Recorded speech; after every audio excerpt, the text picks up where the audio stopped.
Our day is not over just yet. Woohoo! USA! USA! We have an action-packed hour for you 6 p.m. drivers. Would I rather be feared or loved? Easy, both. I want people to be afraid of how much they love me. Matt Skraby wraps up a full day of live and local sports talk. And that is the whole problem with aliens. You just can't trust them. Occasionally you meet a nice one, but usually they turn out to be some kind of big lizard. The Skraby Show starts now on 97.3 The Fan. Hello and welcome into the Skraby Show for May 1st, 2025. I am Matt Skraby. Thank you for joining me. Hope you enjoyed the roundtable. Been having a lot of fun with the roundtable this year, although I'm still living the embarrassment of thinking I was talking about Luis Campusano when I was actually talking about Jorge Alfaro. So I'm going to have to get through that in this hour, and then I'm going to put it out of my mind. It's like Pete Fairbanks. I was talking about Pete Fairbanks the other day because last year he like blew a save, and then it was a bad stretch for him. So they went back and asked him, what are you going to do to get over this? He said, well, I'm going to take the next 15 minutes and I'm going to think about it and be angry about it. And then I'm going to move on. So that's what I'm going to do with my Jorge Alfaro comment. Today on the show, we're going to talk a lot of Padres, obviously. We're going to talk about Tyler Wade. This is the Tyler Wade celebration show because he's been a huge reason why the Padres have at least stayed afloat a little bit as to, when all the injuries happened. And we also have some numbers. I was going through the Padres. It's what is it called? It's called a media guide or something. Not media guide. Game notes. That's what it's called. Game notes from yesterday. And there are some really good numbers in there. So I wanted to bring those to you as well. And I looked up what the Padres have done at PNC Park since 2021. And I'll get to that. We'll talk about Nick Pivetta.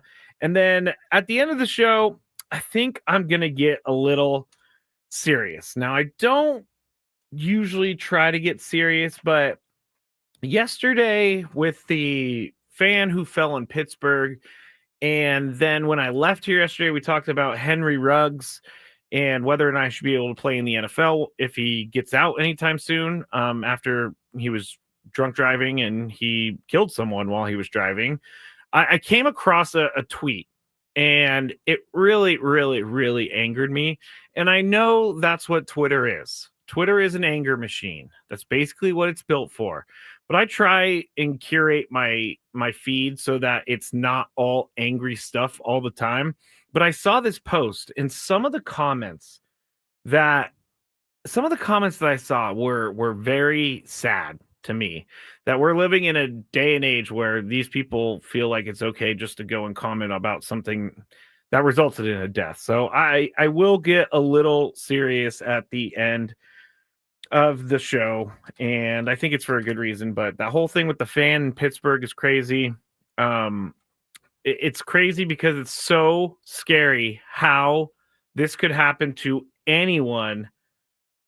This could happen to anyone at any stadium at any time. And I'm surprised this doesn't happen more often because it's just so easy to lose your footing when you're standing near the end of a section. Like, I'm just going to use Petco Park, like the upper deck section. It's you're sitting right there.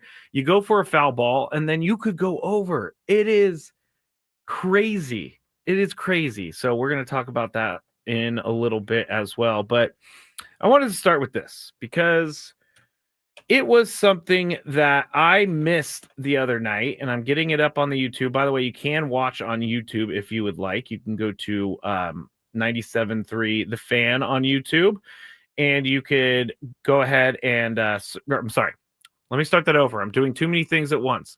You can go to YouTube and search 97.3 The Fan. You can also search The Skraby Show or youtube.com/@The Skraby Show, and you'll be able to find the Skrabinator chat. And so I wanted to start with this, and so I'm going to be showing it on YouTube because on Tuesday night, there was over 47,000 people that showed up to Petco Park, not only to watch the game between the Padres and the Giants, but to be a part of the Tony Gwynn celebration and be a part of getting the Tony Gwynn rookie bobblehead. And, we talked about it. We talked about it on Tuesday with Tony, and I don't think anybody really thinks about if it's not awkward for him, but it's probably not the easiest thing to see all the tribute videos and all of that stuff. And I was really happy for Tony and his family. I was really happy to see all this happen. I was really happy to see Major League Baseball cover it as much as possible, because I saw so many different social media posts from Major League Baseball. So I'm not going to be trashing Major League Baseball's social media today, because they did a really good job showing different things that happened on Tony Gwynn night. But I'm just playing the video now, but having all four of Tony's kids show up and get a bobblehead, get a jersey, and then throw out the first pitch is pretty awesome. And it's something that I've said before on the show, but it's really unfortunate to me that I was never able to meet him and get to know him, and it's sad. It's sad. That's the word that I'm looking for. But the way we could go forward is to celebrate Tony Gwynn and make sure that his memory lives on. And that's what they did the other night. And I'm really happy that they did that. And I'm really happy that Tony's family got to go there. The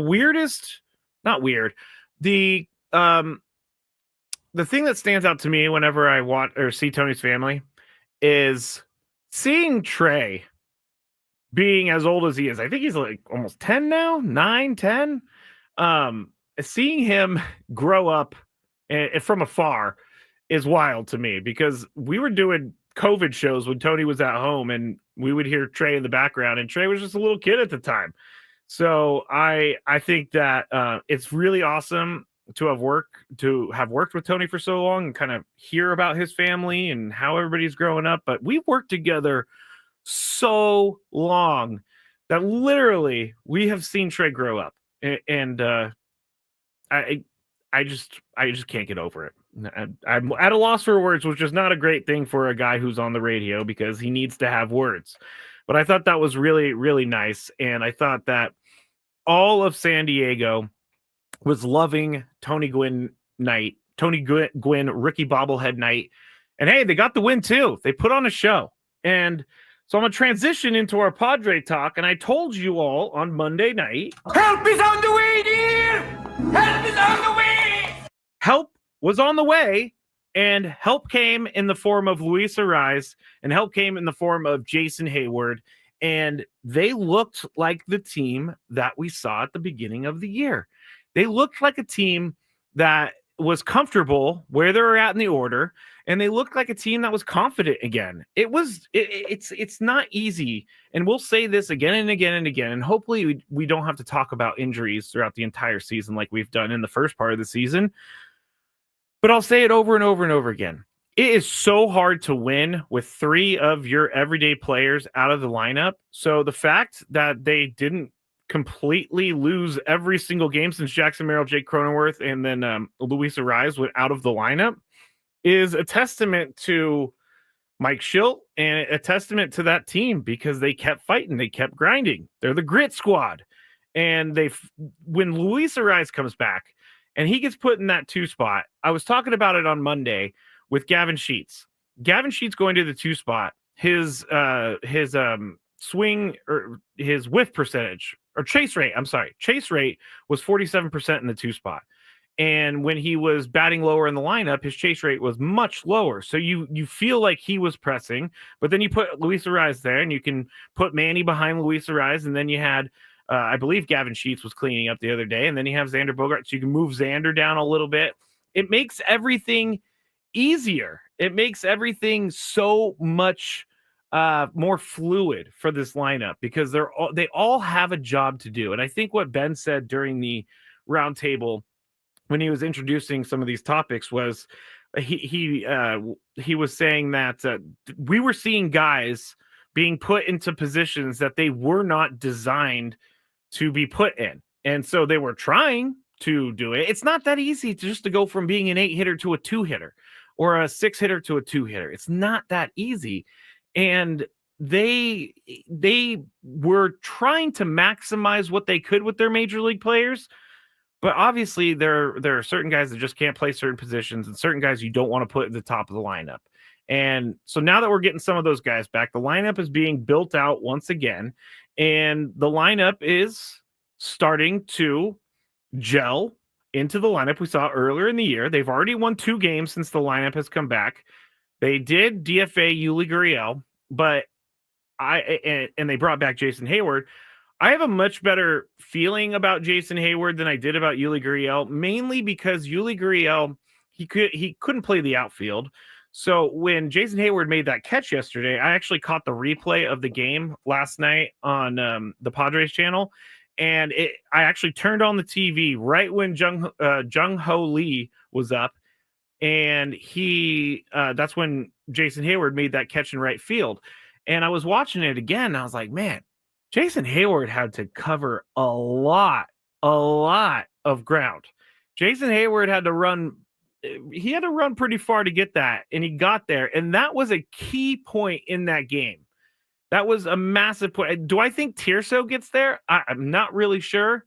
But Jason Hayward, at the age that he is, late in his career, going all out for a pop fly is something that I can get behind. Even if he isn't hitting 300 or isn't even hitting 240 or 250, that defensive effort is what makes me feel comfortable that he is on this team. And Jason Hayward is going to bring you a major league presence every single day.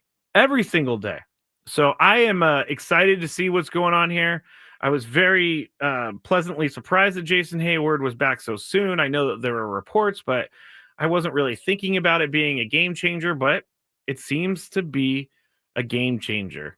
Now, is this he has to keep doing this. He has to keep making plays for the Padres to make it worth it for him to stay on the team. But I really like what he brings to the clubhouse. I really like what he brings to the outfield. And I really like his major league at bats that he takes. And hopefully things, he starts getting better as the season goes along at the plate. But I'm not worried about him in left field. I'm not worried about him in center field. He is a major league outfielder for a reason. Now, when he first got signed, I think I was too early on the criticism train. But at the time, we were also looking at what other teams in the National League West were doing. We're seeing younger players who are quote unquote better than Jason Hayward. And so we were kind of getting a little antsy, but the clubhouse, and I know some people are going to roll their eyes at this, but it is important to me. And it's important to the people I've talked to in that clubhouse, but clubhouse presence is huge. They need guys like Jason Hayward in the clubhouse. Again, it's not going to keep you on the team just because you're good in the clubhouse. But I was someone who was not really sure about Jason Hayward. And I even said it like at spring training when we were out there, it's hard to hate a guy who's so nice and who is so generous with his time and has all of the history that he does. I maybe prematurely judged the signing a little bit too much. And again, this all hinges. I mean, we're only 30 games into the season, so I'm not, saying that this is the end all be all move for left field, but it's going a little bit better than I would have expected. And I like it. Obviously, I like it. Jason Hayward playing left field, making that catch yesterday was awesome to see. Ryan, longtime listener, first-time viewer. Thank you for joining, Ryan. That is awesome. Blue Meanie says he made a play. Yes, he made a play. He's made a couple plays this year. Jason Hayward will keep making plays. He's won a gold glove in the outfield. He's won multiple gold gloves in the outfield. I mean, that type of skill just doesn't go away. It might disappear over time, but it just doesn't go away. And things are looking up. I don't know about you all, but a couple wins makes you feel a little bit better about things. And it's very early in the season, and I'm proud of myself and fellow Skraby who did not go down the rabbit hole and did not get into a place where we think the season is coming to an end. I think we all knew it wasn't coming to an end, and we should all pat ourselves on the back right here. All right. We are going to go to break, and when we get back, we're going to talk about Tyler Wade, because Tyler Wade, this is the celebration show. He has been awesome this year for the team. I'll also give you that record with the Padres at PNC Park. We'll talk about Nick Pivetta, and then we'll go into the serious stuff at the end. So stick with me. More Skraby Show ahead on 97.3 The Fan.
Back here on the Skraby Show, 97.3 The Fan. I'm Matt Skraby. Thank you for joining me. I gotta say, I cannot stand sometimes these cameras. They're like the greatest cameras in the world because they're so easy to use. But sometimes I'm just fighting with the camera all day long, trying to get it to stay in one place. And yes, I know it has AI, but the AI, I talk with my hands a lot. And so it thinks I'm moving and then it moves all over the place. But anyway, if you want to watch on YouTube, you will be able to view it because of that camera. So I should not curse it. I should not curse it anymore. We are going to be talking about Tyler Wade here and Nick Pivetta, but I have to shout out right now one of my longtime friends. And if you are a listener to the Gwen and Chris show, you probably have heard or seen the segment where I talk about me being a bank teller and all the things that happened in my bank teller days. Well, this person, she goes all the way back with me. She worked with me at the bank way back when. She knew Matt Skraby before Matt Skraby was even Skraby. So this means, you know, she goes way back. But she texted me. She said she got into her car. She's going to the airport. And her driver, Steve, was listening. So shout out to Steve for listening to 97.3 The Fan. And shout out to my friend Crystal for telling me. I love it. I love when things like that are relayed to me because I really appreciate everything about Crystal. And I appreciate you, Steve. I appreciate you for having it on in your car as you're driving around. Welsh Fryer is in the chat as well. And we appreciate Welsh Fryer. Dominic says she knew you before you were Mar. Oh, she knew me well before I was Mar. I mean, we're talking probably 2004, 5, 6. That's when we met way back when and started working together. So it's been almost 20 years. Oh my gosh, Crystal. I think you're listening right now, but can you believe that we've known each other for 20 years? Time is flying. But Crystal is an amazing person, and I really appreciate her. She stuck with me through some tough stuff. So really just want to shout her out for being such a good person. And shout out Steve one more time. So Steve, this is for you. All right. Tyler Wade. Let's talk about Tyler Wade and what he has done this year. And I'm only going to be talking about it in he's played two positions this year. Center field, or started this year. Center field and second base. And so he's played 12 games in center field, according to Baseball Reference, and he's played one game at second base. So when I'm talking about Jackson Merrill being out, Jackson Merrill's numbers before he went out, he played 10 games. He had 3 home runs in those 10 games, and he also had 10 RBIs, and he was hitting .378. His OPS plus was 200. So, yes, Jackson Merrill in those 10 games, which I fully believe that he's going to be able to have a great year even after this injury. But Jackson Merrill, through his 10 games, he's irreplaceable. You can't replace a guy like Jackson Merrill, but you could try. And Tyler Wade is the guy that they're trying with. And Tyler Wade has been more than good in his backup role or starter role now with Jackson Merrill out.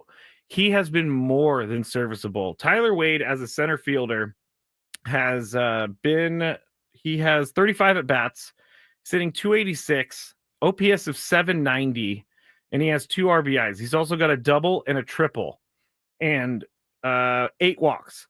So when you're saying, well, those numbers aren't that great, yes, I think they are. Because if Tyler Wade's not hitting .286, I do think this team is a couple more losses in. I'm not saying that he's the sole reason for the losses, but I think that if he wasn't doing as well as he was, there would have been some sort of carryover effect or trickle down effect. That's what I was looking for. Trickle down effect. And with him hitting .286, him getting on base as much as he has this year, you haven't really missed Jackson Merrill too much. So if you're going to look at the injuries, you're going to look to replace one for one. Jackson Merrill being replaced by Tyler Wade has not been too terrible of a drop-off. And I think that Tyler Wade And the fact that he went through waivers and he got DFA'd by the Padres and he's back, I think he looks like a guy who never, ever, ever, I've said this before, he never wants to go through it again. He never wants to be DFA'd again. He never wants to be put in AAA again. He never wants to be anywhere but the Padres major league roster. And as we said on the roundtable, I don't think he's going anywhere this year. He's already proven himself as a more than capable backup. Paul said it on the roundtable. Last year, he was a really good backup. He can play almost every single position. He plays multiple infield positions. He can play all 3 outfield positions. Like, these are the guys. If you're a baseball player out there, whenever someone tells me they want to get into radio and what's my advice, I say, learn as much as you can about every single job in the building, because they will come asking you when they need you, because you know everything about certain jobs, multiple jobs. Tyler Wade's the same guy. They need him, and they are using him, and he's been paying off. Like, I don't know if anybody's angry at the production of Tyler Wade. I can't assume that anybody is angry at the production of Tyler Wade. And, when Jackson Merrill comes back, Tyler Wade will go back to his bench spot. But he'll be ready, and he'll get, his time. But Tyler Wade is someone that teams need to be able to win and go deep into a season, because there are going to be moments like this for every single team. Injury is going to happen. So it's all about your depth. Now, we've talked about depth being a little iffy at times, but not with Tyler Wade. Tyler Wade is a legit major league bench player, and I really enjoy watching Tyler Wade play. Also, I think some of you may remember that Tyler Wade, I went to interview him in the clubhouse, and my microphone didn't work. And he was awesome, and I didn't get any of that interview. So Dominic says, and to think we gave him away and got him back in the Napoleon Dynamite voice. Lucky. Not my dog. Blue Meanie says, for some reason, Wade reminds me of Profar. Profar is just way happier than anybody else on this earth. Maybe not right now, but yeah. All right. Let's go into the Padres at PNC Park, because we brought it up on the roundtable, and Brady and I were both kind of feeling like the Padres have been pretty bad at PNC Park over the last few years. And I did go back and find that game that I was talking about where I was on the pre and post game for a Padres Pirates game in Pittsburgh. And it was one of the longest 9-inning games I've ever been a part of. And so I found it. It was actually Woods and Paul said it was a day game. It was kind of a day game. It was a night game in Pittsburgh, but it was a day game here because it started at 3:35. But the Padres lose this game 8-4. Took 4 hours and 7 minutes to complete. And Blake Snell in this game only went, he only went 2/3 of an inning. And then Craig Stammen went 1/3 of an inning. So the first inning, I remember, and I confirmed it here, the first inning was rough for Blake Snell and Craig Stammen. And they went on to lose the game. Nabil Crismatt in this game in 2021, 5 innings in that one. He was an innings eater. But Chad Kuhl on the other side, it wasn't just the Padres pitching that wasn't great. Chad Kuhl on the other side walked 7 guys in 3 2/3. That is a ton. The Pirates in total in this game walked 13 in the entire game. Padres still lost 8-4. So it was just a bad day all the way around for the Padres on that fateful day, April 13th, 2021. But at PNC Park, and I went back to 2021 because that's, kind of just where I went to. I don't know why I picked 2021, but I picked 2021. And last year, the Padres swept the Pirates at PNC. They went 3-0. 2023, they got swept by the Pirates at PNC. So they went 0-3. So they're 500 at PNC since 2021. In 2022, they were 2-1 at PNC Park. And then in 2021, they were 2-2 at PNC Park. So in total, in the 13 games that they played at PNC Park in the last 4 seasons, they're just above 500 at 7-6. So not quite as bad as I would have thought, and not quite as good as I was hoping for if I was going to be wrong. But it's right in the middle, which makes a lot of sense. It does, because the Padres are not the greatest team on the road, especially this year. So I'm curious to see what happens when they go to PNC Park this time for this 3-game series. The Pirates are not in good shape right now. O'Neal Cruz is tearing the cover off the ball, so you got to worry about him. And I think that the Padres are in a much different place than they were even last year. And last year featured all those Jackson Merrill home runs. So it was a good time at PNC Park for the Padres last year. But 7-6, again, not as bad as I thought, not as good as I would have thought if I was wrong. So hopefully they can add to that and get some more wins. Robert Suarez right now is the number 1 save guy in baseball. 14 innings, 12 saves, 12 opportunities in 14 games. He struck out 16. His average is 106. Here's the second number 2 save guy in baseball this year. Mariners' Andres Munoz. He has saved 11 games and 11 opportunities. He has a .73 whip. His average is 106. He has walked a couple more guys, but Robert Suarez is, again, one of the best, if not the best closer in baseball at the moment. Emmanuel Clase, not doing great this year. He's struggling a little bit. Alexis Diaz for the Reds, he was their closer. He got sent down. So we should be very happy that the Padres have a guy like Robert Suarez, who is perfect this year.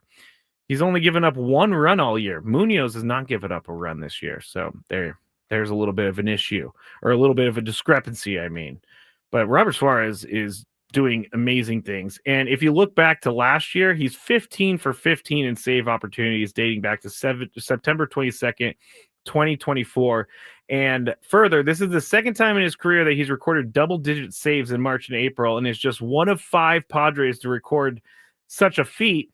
He is tied for the second most saves in March and April in San Diego history, behind 2019's Kirby Yates, who had 14 saves in March and April back in 2019. So Robert Suarez making history. And I keep saying, well, why don't you trade Robert Suarez? Maybe we shouldn't trade Robert Suarez, because that 7-8-9 punch is a really, really good one for the Padres. You got Jeremiah Estrada, you got Jason Adam, and then you got Robert Suarez. It is good stuff. I mean, the game's almost over when you get those guys in. For the most part. I know Jason Adam gave up a home run the other day. His ERA is over 1 now. He's 1.06. So, hopefully that doesn't get to him too much. And after talking to the guy a couple times, meeting him at spring training, I definitely don't think it's going to bother him much at all. All right, you're listening to the Skraby Show on 97.3 The Fan. I want to get into this Nick Pivetta thing on the other side, just to kind of tell you how great he's been pitching. But I also want to get into some of the serious stories that we were talking about a little bit earlier. So stay with me. We have a daily gripe at the end, and we'll be back shortly on 97.3 The Fan.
For terms. Must be 21 years of age or older. This U.S. promotional offer not available in Mississippi, New York, Nevada, Ontario, or Puerto Rico. Gambling problem? Call 1-800-GAMBLER. Available in the U.S. For New York, call 877-8-HOPE-NY or text HOPE-NY 467-369. For Arizona, call 1-800-NEXT-STEP. For Massachusetts, 1-800-327-5050. For Iowa, 1-800-BETS-OFF. For Puerto Rico, 1-800-981-0023. Subject to eligibility requirements. Rewards vary and expire in 1 to 7 days in partnership with Kansas Crossing Casino and Hotel.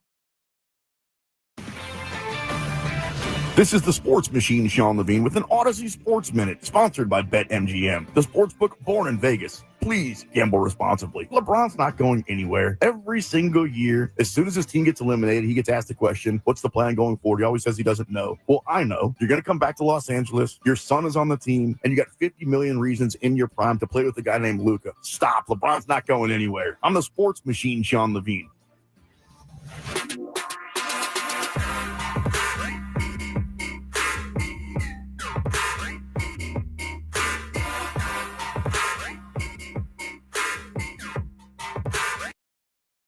For all of you on the YouTube, you got to see my sweet dance moves one more time. I don't know why I do that. It's embarrassing, but I continue to do it anyway.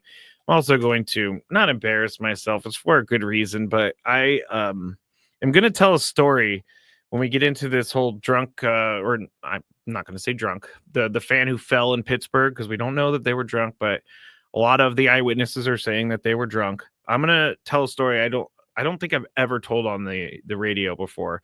And I have a picture to back up. Like, if you want to know what drunk Matt Skraby looked like back in the day, you're going to want to wait for this picture, because it's a pretty terrible one. And it's like the morning after a pretty long and terrible night that I'll get to in just a second. I really want to get to Nick Pivetta, though, because if you're not, here's another little piece of advice. Go and sign up for Kevin Acey's newsletter. There are so many great things in Kevin Acey's newsletter each and every day. And it's so much different than the game recap that he writes after every game. He has so many like nuggets and facts, and these are all the things that I believe to be the things that he finds that he can't really fit into any of his other articles. And so he puts into the newsletter, but he does a lot of like really specific writing about certain things. And we were talking about Nick Pivetta and the pitch tipping and all of that. And this doesn't really prove that he was tipping his pitches, but Kevin Acey broke it down for Nick Pivetta since his first start this year on March 30th against the Braves. Here's his 3 ball counts throughout his whole season so far, meaning at a certain point, he got to 3 balls in the count. His opener against the Braves, 2 3-ball counts and faced 21 batters. Against the Cubs on April 5th, 19 batters faced, 5 3-ball counts. So that's one of the worst games, and we all know how that ended up. They lost the game. But then he got back on track. April 11th, he faced 25 batters. He only had 2 3-ball counts. April 16th, against the Cubs, back at home, he faced 21 batters. He had 3 3-ball counts. April 22nd at Detroit, he faced 25 batters, only had 2 3-ball counts. And then April 29th against the Giants. Here maybe is some sort of proof a little bit that he may have been tipping pitches, because he faced 22 batters against the Giants the other night, and he had 7 3-ball counts. 7 3-ball counts, which we all saw the other day. There was a couple innings there where he struggled, but for the most part, if you look at those numbers, those are incredible numbers. Those are awesome numbers. Seriously. 2 3-ball counts. Like, if you take out the Cubs game and the Giants game, oh gosh, here we go. I should have done the math in the break, but I didn't. Let me go and get my calculator, because we want the right numbers. All right, so 21 batters faced in the first game, 25 at home Colorado, 21 home to the Cubs, 25 on the road to the Tigers. So we're just going to use those. That's 92 batters faced. He had 2, 4, 7, 9 3-ball counts and 92 batters faced. So if I do the math correctly, 9 divided by 92, only 9.7% of the batters he faces this year have reached a 3-ball count. That's how good Nick Pivetta has been so far this year. Those are great numbers. And if you look at his first pitch strike, every time this year he has pitched, even the bad games, he has had over double digits in first pitch strikes. So it went 12, 11, 19, 16, 12, and 16. He is dealing. I meant to say dealing, but I said dealing. He is dealing right now. And I'm looking forward to seeing if they move him to New York to face the Yankees. I was actually going to come in and talk about that, and I was a little nervous. Like, people going to think I'm stupid because I want to move Nick Pivetta, but apparently other people were thinking it. I want Nick Pivetta to pitch in Yankee Stadium. I think that would be great. I mean, he's already pitched in Yankee Stadium many times because he was a Red Sox, so it's not like a new place for him either. But Nick Pivetta has been dominant this year for the most part, and he has controlled the count most games, all game, and I want to see that going forward. All right, here's the serious stuff, and I want to talk about the fan who fell in Pittsburgh last night over the Roberto Clemente wall. And I guess I can't really for sure say that he is drunk because there's been no reports confirming that. But there are people who have posted that they were at the game. Take that for what you will, saying that he was a nice guy, but he was kind of getting a little crazy there. He tore his shirt off, I guess, according to the people that were there, tore his shirt off and poured some beers over his head. And I'm not going to be talking about him being too drunk. I'm going to be talking about the fact that this is something I said to my friend on Sunday at the game, because I am terrified of this happening in real life, not to myself, but to someone else. And I really hope it never, ever, ever happens. But I am so surprised. I am so surprised that this doesn't happen more often, or at least there's not bigger injuries, which is a good thing, which is definitely a good thing. But he's in critical condition right now. I think I saw a report a little bit earlier saying that he's doing a little bit better, but I'm not 100% sure on that. He is in critical condition. He did look, he fell 21 feet to the ground, and it looked terrible. It really did.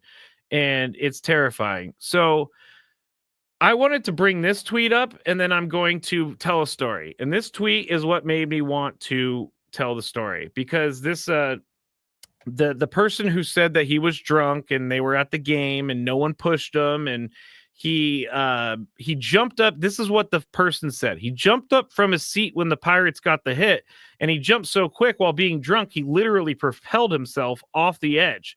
He didn't do it on purpose, and no one pushed him. He was there with a girlfriend, a friend, and another lady. The friend ran to the lower deck in center field and jumped onto the field to try to help him. And I randomly came across this tweet from Quad Carl, and apparently, here, I'm just going to read his tweet. Update on the Pittsburgh Pirates fan. And then, he gives the whole explanation. This is exactly what happened to me. Drank too much, acted stupid, and ended up a quadriplegic. Instead of saying he's an idiot or he deserved it, try to have some compassion. People make mistakes. And I really think I need to take this advice sometimes. And this is obviously coming from someone who had a very terrible thing happen to them after drinking too much and, according to Quad Carl, acting stupid and ended up a quadriplegic. Now, I think this hit me for many different reasons. And I think, number one, because it's shocking video to see of him falling 21 feet to the ground. But it's also, it brought up a lot of old memories from when I was a drinker. And I haven't drank in over 8 years now, so I feel good telling these stories. But it brought up a lot of memories, a ton of memories. And here's a story about how I could have been seriously injured when I was a drinker. And sometimes I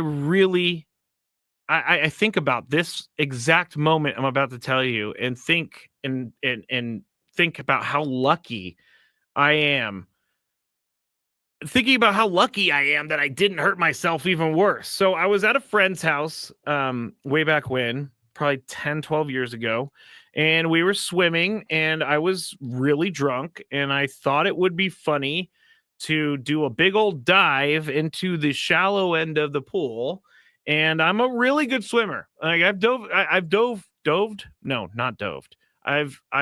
jumped into the shallow end of the pool many, many times in my life, and I have not hurt myself. But again, remember, I was drunk. So I jumped into the shallow end of the pool, or I dove headfirst into the shallow end of the pool.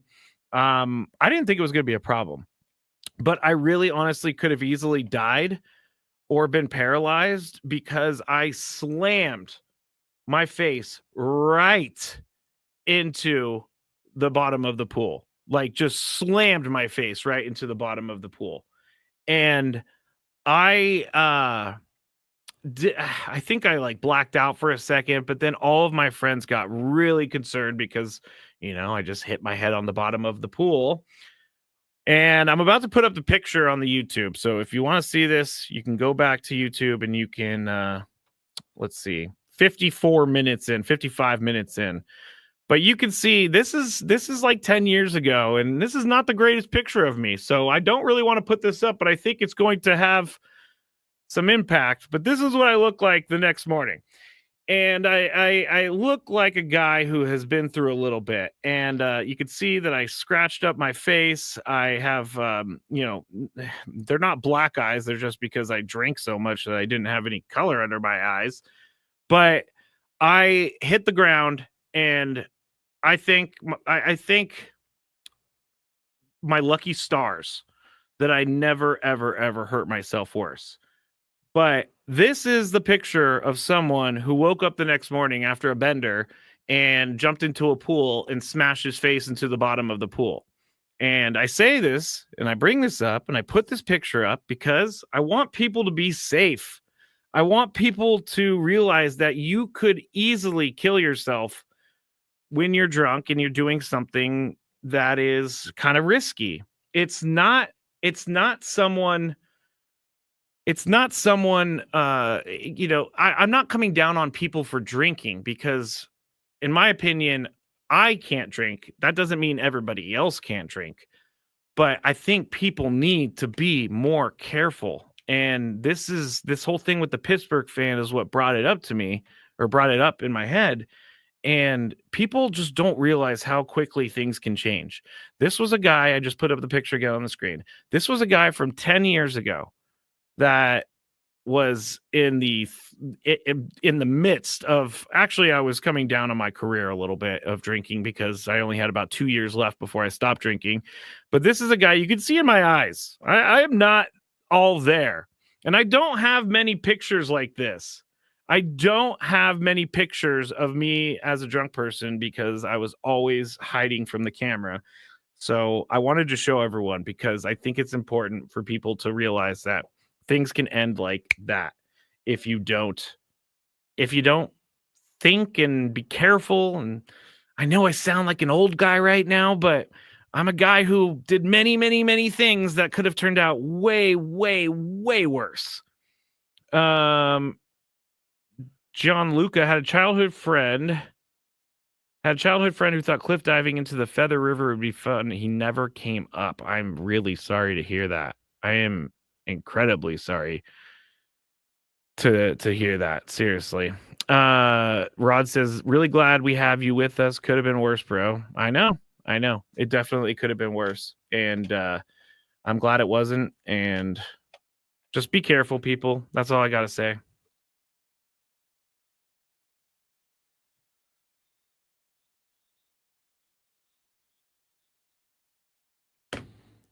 All right, Daily Gripe. I was going to go into the Henry Ruggs stuff, but I already complained too much, so I don't want to. It was just the comments that were left on this tweet made me feel so terrible for humanity.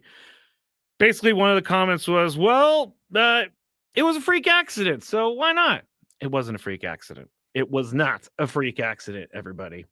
Here's the Daily Gripe. on roundtable days, I have to leave my house really early because of traffic and all that stuff.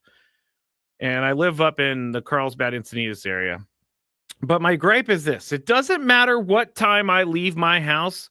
I always get here at the round table at 9:58 a.m. Traffic, I don't even know how it happens, but it keeps happening. Where this morning I said, I need to get out early. 9 a.m. I need to be in the car because I do not want to be rolling up on this thing where I'm 9:58 and running in. Well, guess what? I was 9:58 and running in today, so not good. Not good. I need to leave a little bit earlier. All right, back with you tomorrow. Tyler Wade on our show. Mike Schill on with Ben and Woods at 6 a.m. 97.3 The Fan.